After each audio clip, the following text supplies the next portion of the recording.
Pentru a afla asta, va trebui să vă confruntați pe următorul traseu. Imediat după start veți intra într-un tunel, după care există acea cușcă mare prin care va trebui să treceți. Următorul este conul pe care va trebui să-l traversați cățărându-vă, iar de acolo există câteva obstacole prin care veți sări, veți intra pe dedesubt și veți ajunge la final. Iar la final aveți de făcut două lucruri. Cu bețe va trebui prima dată să doborâți toate mingele care sunt în fața voastră, după aceea aveți un inel pe care trebuie să-l aruncați și el să rămână înfipt în acel băț. Acela dintre voi care face asta câștigă un joc, iar astăzi, pentru a merge mai departe în Survivor și pentru a intra în săptămâna finală, luptați până la 3 victorii. Ramona, Gigi, ați ajuns foarte departe înainte de acest moment greu, complicat. Vă urez mult succes, cel mai bun să câștige. Mulțumesc. Am să vă rog să mergeți către start.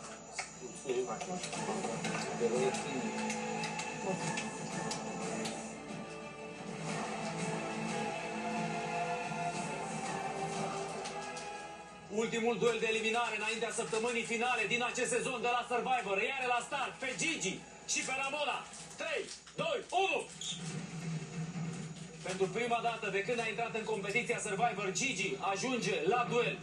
L-ați auzit săptămâna aceasta făcând multe referiri apropo de acea invitație pe care Bibi a lansat-o. El a ajuns, este clar, la duel, dar nu cu Bibi, a ajuns cu Ramona.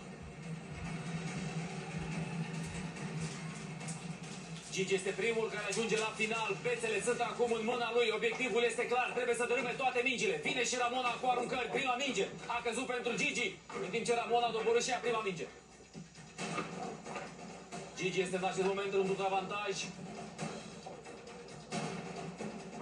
Aruncă mai multe bețe, mai multe șanse bune pentru Gigi, care acum are 3 mingi pe masă, în timp ce Ramona acum cu această aruncare mai are 4. Urmează o nouă rundă de aruncări. Gigi este primul care aruncă. Schimbă Gigi strategia, acum aruncă ca și cum ar avea un topor. Se pregătește și Ramona, aruncă, două mingi, Ramona cu aruncare și încă una vine acum. Ramona a ajuns la ultima minge pe care o doboară, trece la inele. Gigi mai are 2 mingi. O aruncare bună are nevoie Ramona pentru a câștiga prima rundă între cei doi. 3 runde. Cine ajunge primul la 3 victorii, acela va merge mai departe în Survivor. Gigi mai dărâmă o minge și mai are acum nevoie de încă una.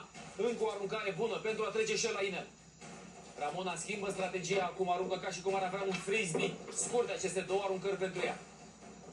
Gigi se concentrează încă o aruncare ratată. Ramona continuă cu aruncările. Scurt această aruncare a lovit inelul. Și cea de-a doua la fel, dar mai bune aruncările Ramone. Ramona se concentrează, aruncă, introduce inelul. 1-0 în duelul împotriva lui Gigi.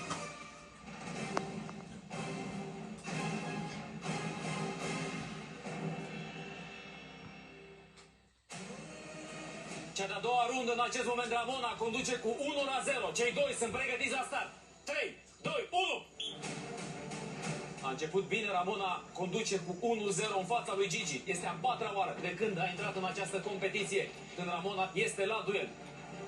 În schimb, pentru Gigi, așa cum știți, este prima dată când trebuie să facă față acestei presiuni.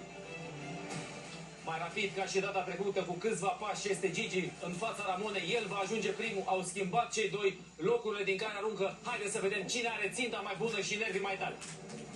Prima minge a căzut în acel moment pentru Gigi, dar și pentru Ramona. Ramona trece la avantaj în acest moment.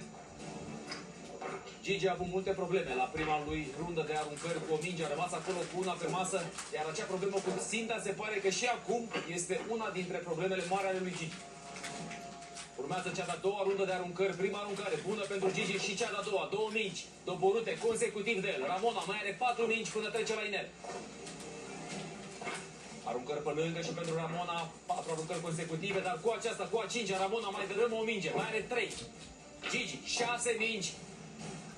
Aruncare destul de ciudată acum pentru Gigi. Acum aruncare bună. Gigi a ajuns la 5 mingi, Ramona 3. Aruncare bună pentru Ramona. Încă 2 mingi. Presiune tot mai mare. Ramona este în avantaj în această a doua rundă a duelului.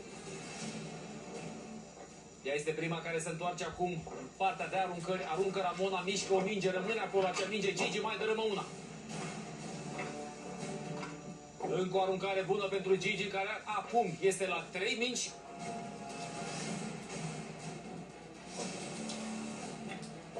Dărâmă încă o minge și mai are una singură.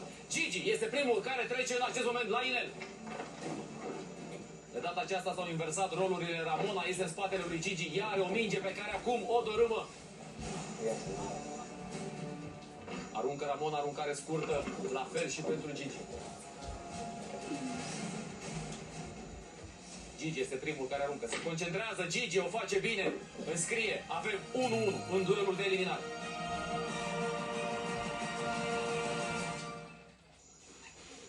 Ce luptă, frate.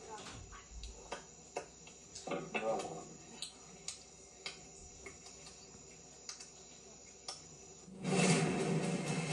Ramona este la un punct de a merge în săptămâna finală la Survivor, în timp ce Gigi se luptă pentru a rămâne în viață în duel.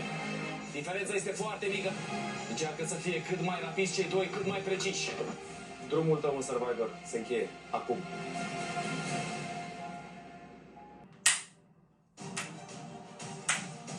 Începe runda cu numărul 3 a duelului de eliminare. 1-1 este scorul. Ramona, Gigi, 3, 2, 1. Ramona și Gigi, doi foști războinici, acum se luptă pentru a merge în săptămâna finală. În acest moment avem 9 concurenți, dintre care 4 foști războinici și 5 foști faimoși. Cu siguranță în săptămâna finală numărul foștilor faimoși va fi mai mare decât al foștilor războinici. Încă o dată, Gigi ajunge primul la aruncări și imediat vine în spatele lui și Ramona. 1-1 scorul, vor lupta până la 3. Ramona este prima care dărâmă prima minge. Vine și prima minge pentru Gigi și a doua. Avem egalitate, iar Gigi trece la avantaj în acest moment. Prima rundă se termină pentru Gigi, are 5 mici pe masă, iar Ramona este cea în avantaj cu o singură minge. 4 mici pe masă pentru Ramona, 5 pentru Gigi. O egalează Gigi, dărâmă o minge și încă una. 3 mici pentru Gigi, 4 mici pentru Ramona.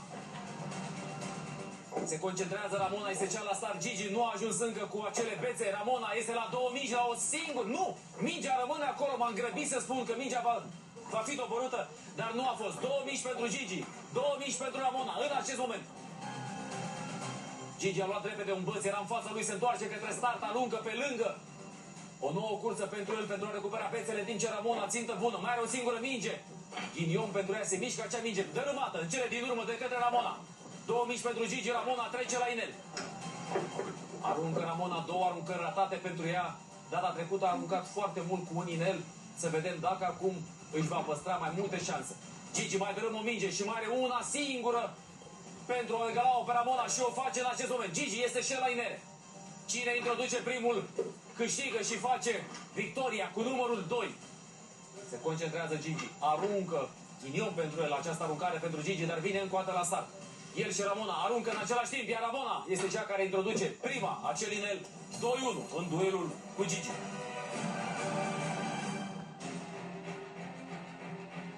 Ramona este la un punct de a merge în săptămâna finală la Survivor, în timp ce Gigi se luptă pentru a rămâne în viață în duel. 3, 2, 1! Ramona este în acest moment în avantaj, a condus cu 1-0, acum are 2-1 și se luptă împotriva lui Gigi, care, după cum bine știți, el este bucătarul tribului atunci când a fost în tribul războinicilor, dar și acum în tribul unificat. Trebuie să câștige neapărat Gigi dacă vrea să aibă șansă să ajungă în săptămâna finală. Acum este un joc aproape de totul sau nimic. Se concentrează cei doi. Gigi este primul care dărâmă primele lui mingi. Dărâmă și Ramona prima minge și a doua. Gigi este în continuare în avantaj, mai are 5 mingi în acest moment. Aruncări scurte pentru Ramona, dar are noroc, dărâmă o minge.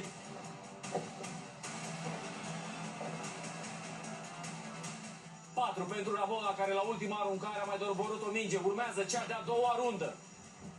Gigi doboară 2 mingi, iar Ramona răspunde la fel. 2 mingi consecutive, doborâte de către cei doi. Diferența este foarte mică. Ramona are 2 mingi, Gigi are 3, iar acum Ramona ajunge la o singură minge, pe care o dărâmă. Trece Ramona încă o dată la inele, aruncă pentru a rămâne în Survivor, în timp ce Gigi mai are 3 mingi. Trebuie să se concentreze. Gigi are 2 mingi la start, doboară o minge, mai are 2, mișcă o minge, dar nu o dărâmă. Șansă pentru Ramona. Aruncă Ramona ca și cum ar avea un disc în mână. Inelele s-au dus departe, se duce Ramona după ele, în timp ce Gigi dărâmă ultima lui minge. În acest moment, primele aruncări și pentru Gigi. Încearcă să fie cât mai rapizi cei doi, cât mai preciși. Și Ghinion a avut Gigi la acea aruncare, iar Ramona, mai rapidă decât Gigi, introduce inelul, îl învinge în duel. Ramona intră în săptămâna finală la Survivor.